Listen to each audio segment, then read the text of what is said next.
Bharatiya Janata party के कई नेता कह रहे हैं क्योंकि हमें ज्यादा सीटें मिली हैं इसलिए अब मुख्यमंत्री जो है वो भारतीय जनता पार्टी की तरफ से हो। यकीनन आने वाले दिनों में नीतीश और बीजेपी के बीच एक कश्मकश, एक रस्साकशी, एक तनाव बढ़ेगा। मगर क्या वो तनाव, उसका परिणाम यह होगा कि दोनों के बीच में गठबंधन टूट जाएगा? इसका हमें इंतजार करना पड़ेगा। नमस्कार, आप देख रहे हैं सुनिए सरकार, मैं अभिसार शर्मा। तो बिहार चुनावों में तमाम एग्जिट पोल्स गलत साबित हुए, एक भी एग्जिट पोल सही साबित नहीं हुआ।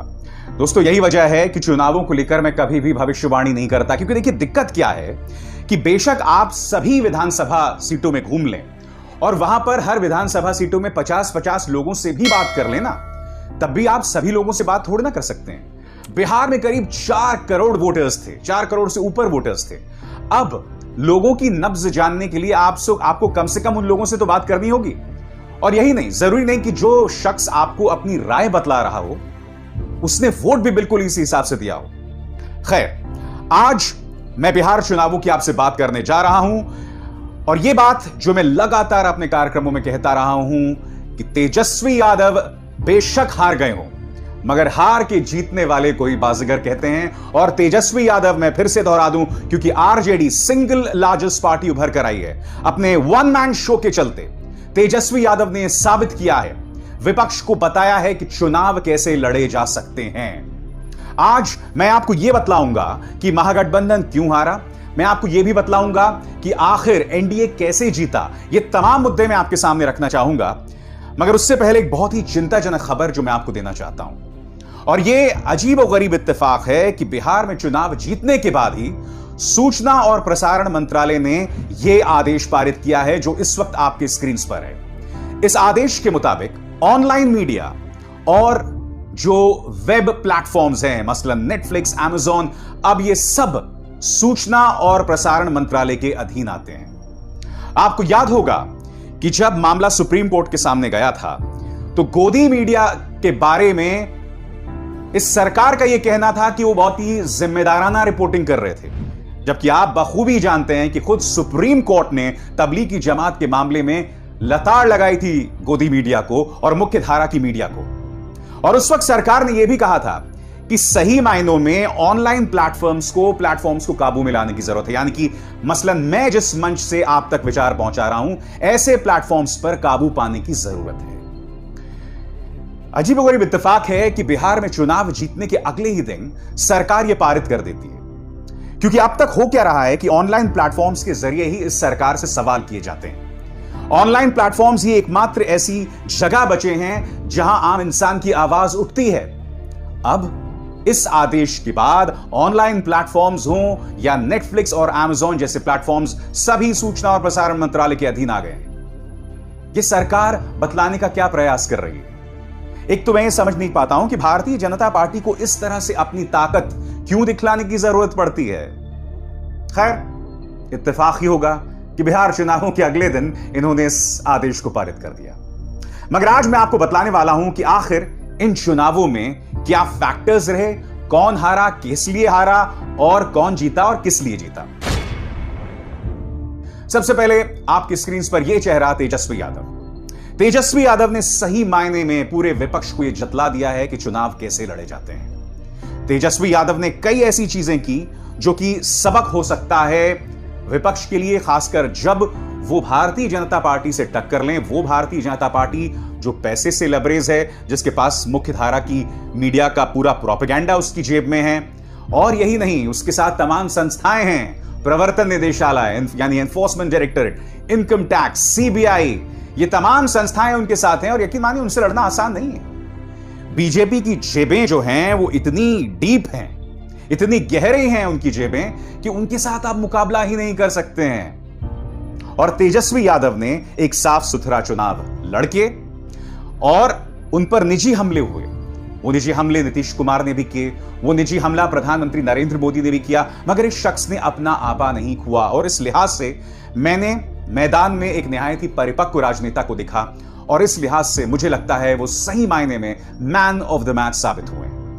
मगर आज इस कार्यक्रम के जरिए मैं आपके सामने और भी मुद्दे रखना चाहता हूं। आपकी स्क्रीन पर यह हैं कांग्रेस के वायनाड से सांसद राहुल गांधी। इस वक्त तमाम मीडिया में यह बात हो रही है कि अगर महागठबंधन हारा है तो उसके लिए कांग्रेस जिम्मेदार है। कांग्रेस ने 70 सीटों पर चुनाव लड़ा और वो 19 सीटें ही जीत पाई, यानी कि उसका स्ट्राइक रेट इतना बदतर है कि हम क्या बतलाएं। लोग अभी से कह रहे हैं कि कांग्रेस को इतनी ज्यादा सीटें देने की क्या जरूरत थी। तो कांग्रेस का यह कहना है इसके जवाब में कि भाई जिन 70 सीटों पर हम लड़े थे, क्या आप जानते हैं कि इन 70 सीटों पर जब भी नीतीश कुमार और बीजेपी एक साथ लड़े हैं तो उनका स्ट्राइक रेट 95% से ज्यादा होता है। यानी कि इससे पहले भी जब जब बीजेपी और नीतीश साथ आए हैं तो इन 70 सीटों पर इन्होंने 95% सीटें जीती हैं। मगर मैं कांग्रेस से कुछ और कहना चाहता हूं कि आप यह कहकर अपनी जिम्मेदारी से बच सकते हैं। आपके सामने ढेरों मिसालें हैं। मध्य प्रदेश में पहली बात तो आपने जिस तरह से सरकार हाथ से जाने दी, वही अपने आप में अक्षम्य है, जिसे माफ नहीं किया जा सकता। उसके बाद 28 सीटों पे चुनाव हुए, वहां पर भी भारतीय जनता पार्टी को जीत मिल गई। आपने पूरा एक अभियान चलाया, गद्दार गद्दार गद्दार, मगर मुझे खबरें मिल रही थीं कि संगठन को जिस तरह से कार्रवाई मध्य प्रदेश में करनी चाहिए नहीं की। गुजरात में क्या हुआ मुझे बताइए। उत्तर प्रदेश में भी जो बाय इलेक्शंस हुए उसमें आप कई जगहों पर तीसरे नंबर पर हैं, चौथे नंबर पर हैं। कर्नाटक में भी यही हाल आपका। तो यह जतला रहा है कि कांग्रेस ढलान पर है और बुरी तरह से ढलान पर है। यकीनन यह शख्स राहुल गांधी राष्ट्रीय तौर पर, चाहे कोरोना का मुद्दा हो, चीन का मुद्दा हो, देश का आर्थिक संकट हो, यह हमें चेतावनी दे रहे हैं। मगर एक फिलॉसफर, एक एकेडमिक बनने के बावजूद आपको राजनेता बनना पड़ेगा और आपको सही मायनों में अपनी ताकत और अपनी कमजोरियों को समझना पड़ेगा। मैं आपके सामने एक तस्वीर पेश करना चाहता हूं, इसे आप मजाक में लीजिएगा। इसमें आप देख सकते हैं यह शख्स जो है वो ट्रक के ऊपर चढ़ के ट्रक को धक्का दे रहा है। कांग्रेस की दरअसल इन चुनावों में यही हालत है, क्योंकि आपके सामने एक तरफ वामपंथी दल हैं, उनका स्ट्राइक रेट देखिए, 29 सीटों पर चुनाव लड़ा और 17 सीटें जीत गई। ये क्या जतलाता है? वामपंथी दलों ने जोरदार चुनाव लड़ा और वो जीत गए। उनके काडर ने पूरी, जिसे कहते हैं ना, जोर लगा दिया इस मुद्दे पर। तो कोई ना कोई तो कमी है।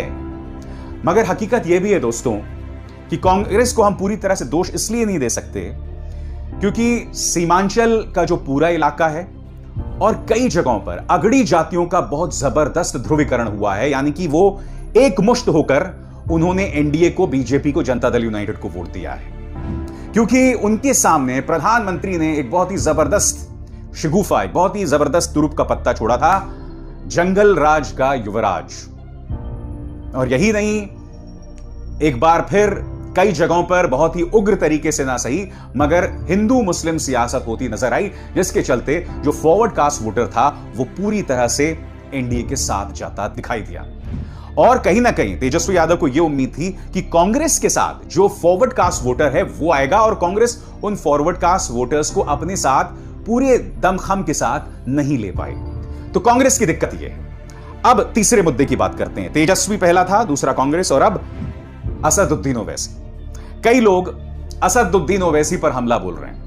ये बोल रहे हैं कि साहब महागठबंधन की जो हार हुई है वो असदुद्दीन ओवैसी से हार हुई है, क्योंकि सीमांचल में असदुद्दीन ओवैसी ने 5 सीटें जीत ली और उससे नुकसान महागठबंधन को कम से कम 15 सीटों का हुआ।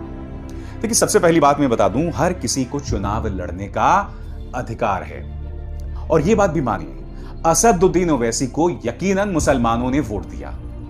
मगर मैं आपसे पूछना चाहता हूं, उन मुसलमानों ने क्यों वोट दिया ओवैसी को? क्योंकि उन्हें लगा कि बीजेपी का मुकाबला सही मायनों में ओवैसी कर सकते थे, जबकि वो जानते हैं कि ओवैसी खुद सरकार नहीं बनाने वाले हैं। तो कहीं ना कहीं आत्ममंथन करना पड़ेगा महागठबंधन को, तेजस्वी यादव को, कि ये मुसलमान जो है वो ओवैसी की तरफ क्यों गया। क्या ये आपको नहीं सोचना चाहिए? यह अपने आप में बहुत ही वाहियात थ्योरी है कि ओवैसी की वजह से ये हार गए।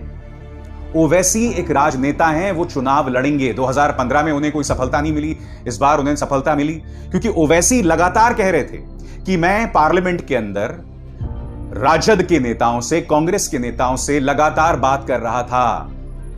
वो कह रहे थे कि चलिए मिलकर चुनाव लड़ते हैं। यही नहीं, बिहार के अंदर भी जो उनके अध्यक्ष हैं, क्योंकि ये बात ओवैसी न्यूज चैनल्स में लगातार कह रहे थे, वो लगातार संपर्क साध रहे थे कांग्रेस और राजद के नेताओं के साथ कि आइए मिलकर चुनाव लड़ते हैं।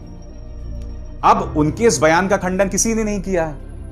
और मैं ये कहता हूं कि जब आप बिहार जैसा महत्वपूर्ण चुनाव लड़ रहे हैं तो आप ये कैसे कह सकते हैं साहब, और आप प्लानिंग कैसे नहीं कर सकते हैं? क्योंकि देखिए, एनडीए, ये कहा जाए बीजेपी एक अरसे से प्लानिंग कर रही थी। लॉकडाउन भी चल रहा था, तब भी ये लोग वर्चुअल चुनावी रैलीज कर रहे थे। याद है आपको?